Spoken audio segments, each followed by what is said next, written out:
Hello friends, welcome to all of you on my YouTube channel Sarkari Bharat. दोस्तों, आज की इस वीडियो के अंदर हम बात करने वाले हैं, जैसा कि आप सभी को पता है, सीटेट की तैयारी कराई जा रही है यहाँ पर। और सेंट्रल टीचर एलिजिबिलिटी टेस्ट यानी कि सीटेट की तैयारी करने वाले जितने भी स्टूडेंट हैं वो यहाँ पर जुड़े हुए हैं। तो CDP child development and pedagogy, जिसकी थ्योरी क्लास नंबर 4 है। अभी तक मैं आपको 3 क्लासेस करा चुका हूँ थ्योरी की, और ये थ्योरी की अगर बात करें साथियों, तो ये थ्योरी की क्लास नंबर 4 है, जिसके अंदर आपका जो टॉपिक है वो है बाल विकास से संबंधित सिद्धांत, आपका समानता का सिद्धांत, समरूपता का सिद्धांत, समान प्रतिमान का सिद्धांत। ये सभी के सभी सिद्धांत आपके एग्जामिनेशन में आपको कंफ्यूज करने के लिए पूछे जाते हैं। क्लियर? तो इस टाइप का क्वेश्चन बनता है। और जो यूपी टेट की तैयारी कर रहे हैं या फिर रीट की तैयारी कर रहे हैं, तो उन स्टूडेंट को तो बता दूं, यहाँ से 1 नंबर आपका पक्का है। और सीटेट में यहाँ पर फैक्ट वाइज तो नहीं पूछेगा, लेकिन हाँ, इसके आधार पर आपका थ्योरेटिकली क्वेश्चन यहाँ पर बनता है। तो थ्योरेटिकली क्वेश्चन को आप यहाँ से सॉल्व कर पाएंगे। अगर आपकी थ्योरी क्लियर होगी, पॉइंट्स क्लियर होंगे, और जो वर्ड्स हैं अगर उनको क्लियरली आप देख पाओगे, कर पाओगे, तो अच्छे तरीके से इसको निकाल पाओगे। क्लियर है? तो सबसे पहले तो आप सभी को बता दें, अगर जो भी स्टूडेंट ऐसे हैं जो सीटेट की तैयारी कर रहे हैं, सीटेट चाहे आप पेपर 1 की तैयारी करो, चाहे आप पेपर 2 की तैयारी करो, ये दोनों के लिए ही आपका थ्योरी की क्लास रहने वाली है। आपके एग्ज़ाम में क्वेश्चन ज़रूर फंसेंगे। और अगर आप सीटेट के कैंडिडेट हैं, सीरियस कैंडिडेट हैं, फॉर्म भर के नहीं भूलते और पेपर शिद्दत से देते हैं, तो चैनल को सब्सक्राइब भी कर लीजिएगा। तो चलिए देख लेते हैं आज के अपने टॉपिक को। आज का 4th टॉपिक है अपना बाल विकास से संबंधित सिद्धांत, समानता का सिद्धांत, समरूपता का सिद्धांत, समान प्रतिमान का सिद्धांत। प्रस्तुतकर्ता कौन है? सोरेनसन। देखिए, सोरेनसन साहब की बात करें, सोरेनसन का नाम आपने बहुत ज़्यादा सुना भी होगा। पीएच वैल्यू के लिए जाना जाता है। पीएच वैल्यू जो होती है उसके लिए सोरेनसन का नाम आता है। इस सिद्धांत के अनुसार सभी सजीव प्राणी अपने समान प्रतिमान वाली संतानों को ही जन्म देते हैं। देखिए, सबसे पहला पॉइंट क्या है इस सिद्धांत के अनुसार? क्या है? सभी सजीव जो प्राणी हैं वो अपने समान प्रतिमान वाली संतानों को ही जन्म देते हैं, यानी कि मनुष्य के मनुष्य, पशु के पशु तथा पक्षी के पक्षी ही जन्म लेते हैं। देखिए, पहला पॉइंट तो आपको क्लियर हो गया होगा। सजीव क्या होता है? सजीव का मतलब होता है जो सांस लेते हैं। क्या होते हैं? सांस लेते हैं। दूसरा होता है निर्जीव। क्या होगा? निर्जीव, यानी कि जो सांस नहीं लेते। क्लियर है? अब जो सजीव होते हैं उनमें क्या है? मनुष्य से मनुष्य ही होगा, पशु से पशु होगा, और पक्षी से पक्षी होगा। ये क्या है? जन्म लेते हैं। इसी को क्या बोलते हैं हम साथियों? ये आपका प्रस्तुतकर्ता समानता, समरूपता, समान प्रतिमान का सिद्धांत कहलाता है। समानता, समरूपता, समान प्रतिमान का सिद्धांत ये कहलाता है, यानी कि मनुष्य का मनुष्य, पशु का पशु और पक्षी का पक्षी ही जन्म लेते हैं। ये सिद्धांत है। क्लियर है? अब इसके बारे में क्या है?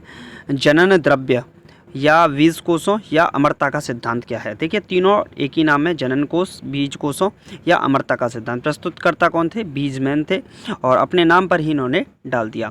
यह सिद्धांत चूहों पर प्रयोग के आधार पर दिया गया। बीजमैन ने कई पीढ़ियों तक चूहों की पूंछ काटने के बाद भी कोई पीढ़ी ऐसी नहीं आई कि बिना पूंछ वाला चूहा पैदा हुआ हो। इस आधार पर बीजमैन ने कहा कि हमारे जनन द्रव्य या बीज कोष पीढ़ी दर पीढ़ी निरंतर बने रहते हैं, अर्थात कभी भी समाप्त नहीं होते। तो इन्होंने क्या किया? देखिए, जो चूहा है, चूहे को पकड़ लिया और चूहे की काट दी इन्होंने। क्या पूंछ होती है, टेल जिसे बोलते हैं, पूंछ को इन्होंने काट दिया। किस साहब ने? बीजमैन साहब ने। इन्हीं ने तो प्रस्तुत किया। इन्होंने क्या किया? अगला वाला जो पैदा हुआ फिर उसकी भी पूंछ काट दी, अगला वाला पैदा हुआ उसकी भी पूंछ काट दी। बहुत सारे जितने भी इनको चूहे मिलते गए, इनकी भी ये पूंछें काटते गए। इनके द्वारा जो नए चूहे उत्पन्न हुए, जो नए चूहे बने, इन्होंने उनका आकलन किया और उन्होंने देखा कि उनकी पूंछ तो बरकरार है, अर्थात नया जो बच्चा बन के आ रहा है उसकी तो पूंछ बरकरार है, उसकी पूंछ पर कोई भी फर्क नहीं पड़ा है, अर्थात यानी कि इनका जो जनन द्रव्य है, बीज कोष है, पीढ़ी दर पीढ़ी निरंतर बने रहते हैं, अर्थात उस पर कोई भी प्रभाव नहीं पड़ता है। और यही आपका सिद्धांत क्या कहलाता है? जनन द्रव्य, बीज कोष या अमरता का सिद्धांत कहलाता है। क्या कहलाता है साथियों? अमरता का सिद्धांत, यानी कि उसकी जो वास्तविक संरचना है, वास्तविक जो संरचना है उस संरचना पर प्रभाव नहीं पड़ा। आप उसको डिफेक्ट कर सकते हैं एक तरीके से, उसके अंदर क्या है, उसको प्रभावित कर सकते हैं कुछ समय के लिए, लेकिन उसके जनन द्रव्य, बीज कोष या अमरता के सिद्धांत को तोड़ नहीं सकते, जो कि पीढ़ी दर पीढ़ी निरंतर बना रहता है। तो ये किसने दिया? बीजमैन साहब ने। इसके बाद आता है अर्जित गुणों के संक्रमण का सिद्धांत। देखिए अर्जित गुणों के संक्रमण का सिद्धांत क्या होता है, इसको थोड़ा सा समझिएगा। विकासवादी वैज्ञानिक लैमार्क साहब के अनुसार इसको दिया गया। किसको? अर्जित गुणों का संक्रमण का सिद्धांत। इस सिद्धांत के अनुसार जो गुण माता पिता के द्वारा अर्जित किए जाते हैं, उन्हीं गुणों को कई बार संतानों में भी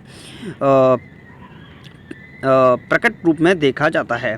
जैसे लैमार्क ने जिराफ की गर्दन का उदाहरण प्रस्तुत किया कि पहले जिराफ की गर्दन छोटी होती थी, परंतु परिस्थितियों के साथ लंबी होने लगी और वर्तमान में संतानों में भी ऐसा देखा जाता है। इन्होंने क्या कहा? देखिए लैमार्क साहब ने कहा कि लैमार्क साहब, ये जो लैमार्क साहब हैं, इन्होंने आनुवंशिकता पर बहुत बड़ी खोज की थी और आनुवंशिकता पर इन्होंने अपने सिद्धांत भी दिए और इन्होंने अपने सिद्धांत के अनुसार बताया कि जो माता पिता होते हैं उनके द्वारा जो अर्जित गुण होते हैं, उन्हीं गुणों को कई बार संतानों के रूप में भी देखा जाता है।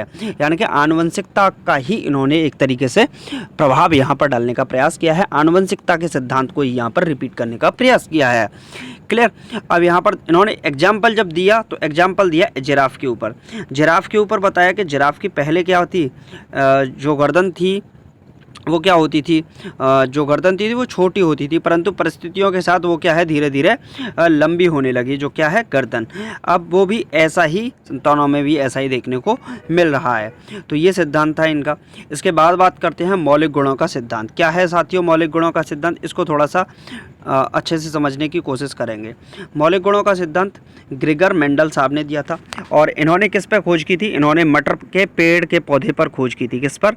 मटर का जो पेड़ होता है, मटर का जो पेड़ होता है उस पर खोज की थी ग्रेगर मेंडल साहब ने। इन्होंने लंबे पौधा यानी कि मटर की बात की और बौने पौधे यानी कि बोवी मटर के। तो दो पौधे लिए इन्होंने, एक लंबा पौधा लंबे पौधे वाला लिया और एक बौने पौधे वाला क्या लिया? मटर का पेड़ लिया। क्लियर? समान मात्राओं में मटर के बीज लिए, औसत लंबाई यानी कि संकर किस्म ली, मिलावटी किस्म ली, 50% औसत, 25% लंबे और 25 बोने, 25 लंबे लिए और 25 बोने लिए। अब इन्होंने क्या किया? 50% लंबे और 50% बोने पेड़ लिया। इस सिद्धांत के अनुसार कोई भी संकर प्राणी यानी किस्म या नस्ल कुछ पीढ़ियों के बाद पुनः अपनी वास्तविक गुणों के ही प्राप्त धारण कर लेते हैं। मतलब इन्होंने कहा कि इस सिद्धांत के अनुसार इन्होंने क्या बताया कि जो भी संकर प्राणी हैं, मिलावटी जो प्राणी बोल सकते हैं एक तरीके से, जो किस्म या नस्ल हैं, कुछ पीढ़ियों के बाद पुनः अपने वास्तविक गुणों के ही प्राप्त धारण कर लेती है। अपने पुनः कुछ पीढ़ियों बाद क्या कर लेती है? अपने वास्तविक गुण या गुण को धारण कर लेती है। तो इनके द्वारा ऐसा बोला गया। अब इसमें क्या है? मौलिक गुणों के सिद्धांत के अनुसार ऐसा माना जाता है कि नानी के गुण नातिन में तथा दादा के गुण पात्र में प्रकट हो जाते हैं, ऐसा बोला जाता है। लगभग तीसरी पीढ़ी आते आते वास्तविक गुण प्रकट हो जाते हैं। तो इस प्रकार का इसके बारे में बात की गई है। अब देखिए गाल्टन साहब ने क्या सिद्धांत दिया है इस पर, इसको भी थोड़ा सा पढ़ लेते हैं। गाल्टन साहब के द्वारा क्या कहा है, किसमें से कितने गुण यहाँ पर आनुवंशिकता के आते हैं। तो देखिए लैमार्क साहब ने बात की तो आनुवंशिकता की ही बात की, और ग्रेगर मेंडल साहब ने की तो यहाँ भी इन्होंने आनुवंशिकता का सिद्धांत ही एक तरीके से दोहराने का प्रयास किया है, चाहे वो मटर के सिद्धांत पर ही क्यों ना आधारित हो। क्लियर? अब गाल्टन साहब ने क्या दिया? गाल्टन साहब बोलते हैं कि परदादा से यानी कि 1/8 यानी कि 12.5% परदादी से, और परदादा से 1/8 यानी कि 12.5%, यानी कि परदादा या परदादी होती है तो उससे 12.5% आनुवंशिकता यहाँ पर उनके लक्षण यहाँ पर देखने को मिलते हैं। जबकि दादी से 25%, दादा से 25, तो दादी और दादा से 25%। देखिए 25 का आधा होता है 12.5, तो परदादा परदादी से 12.5%, दादा दादी से 25% और माता पिता से 50% यहाँ पर जो आनुवंशिकता के गुण हैं वो देखने को मिलते हैं। तो 100% होता है टोटल मिला के संतान या माता पिता के संयोग से। क्लियर? तो टोटल मिला के कितना होता है? 100% होता है। कितना होता है? 100%। क्लियर है? तो यहाँ पर देखने को मिलेगा, यानी कि यहाँ अगर परदादा दादी की बात की जाए तो यहाँ से यहाँ तक पहुँचने में नाती या नातिन बन जाता है। तो नाती और नातिन बनने में तो यहाँ पर क्या है, इसके भी आनुवंशिकता के प्रभाव यहाँ पर देखने को मिलते हैं। देखिए यहाँ पर अगर थोड़ा बहुत बौना होगा तो यहाँ भी थोड़ा बहुत इसका प्रभाव देखने को मिल सकता है। गाल्टन के अनुसार एक बालक के जो गुण पाए जाते हैं वे 50% माता पिता से अर्जित करते हैं तथा 25% दादा दादी से अर्जित करते हैं। इसी क्रम में पूर्व पीढ़ियों के में क्रमशः आधे आधे होते जाते हैं तथा एक सीमा के बाद शून्य हो जाते हैं। अब समझते हैं प्रत्यागमन का सिद्धांत क्या है। आखिरकार प्रत्यागमन के सिद्धांत के अंदर क्या बताया गया है। प्रत्यागमन का सिद्धांत क्या है। इस सिद्धांत के अनुसार कई बार ऐसा भी देखा गया है कि जो गुण माता पिता में पाए जाते हैं उनके ठीक विपरीत गुण लक्षण संतानों में प्रकट हो जाते हैं। कभी कभी यहाँ पर देखने को मिलता है। अब इन्होंने एग्जाम्पल बहुत ज़बरदस्त दिया है, एग्जाम्पल को समझिएगा। हिरण्यकश्यप राजा के प्रहलाद जैसी संतानें पैदा हुई। हिरण्यकश्यप क्या था, राक्षस था, और प्रहलाद कौन था, एक तरीके से बोल सकते हैं ये राक्षस हो गया आपका, और ये क्या हो गया आपका अच्छा इंसान बोल सकते हैं इसको, या फिर आप देवता बोल सकते हो एक तरीके से। तो ये राक्षस हो गया और ये देवता हो गया। तो यहाँ पर इस प्रकार के जो एग्जाम्पल्स हैं ये इसके विपरीत देखने को मिलते हैं। इसी को बोलते हैं हम प्रत्यागमन का सिद्धांत। क्या बोलते हैं साथियों, प्रत्यागमन का सिद्धांत कहा जाता है जब बिल्कुल विपरीत गुण क्या हो जाते हैं, विपरीत ही हो जाते हैं। क्लियर है। चलिए, विभिन्नता का सिद्धांत क्या है इसको थोड़ा सा समझने का प्रयास करेंगे। डिफरेंसेस, इंडिविजुअल डिफरेंसेस, व्यक्तिगत विभिन्नताएं होती हैं। विभिन्नताओं का सिद्धांत क्या है, और ये है आपका सामान्यतः देखा जाता है कि संतानों में पाए जाने वाले गुण या लक्षण सदैव माता पिता के समान नहीं होकर रंग रूप या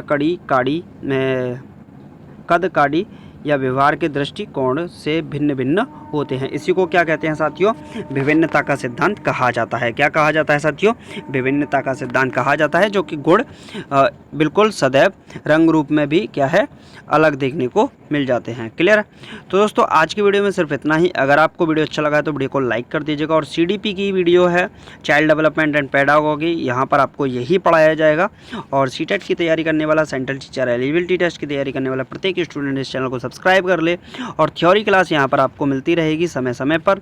प्लेलिस्ट भी इसकी बना दी गई है। मिलते हैं नेक्स्ट वीडियो में। Thank you for watching this video.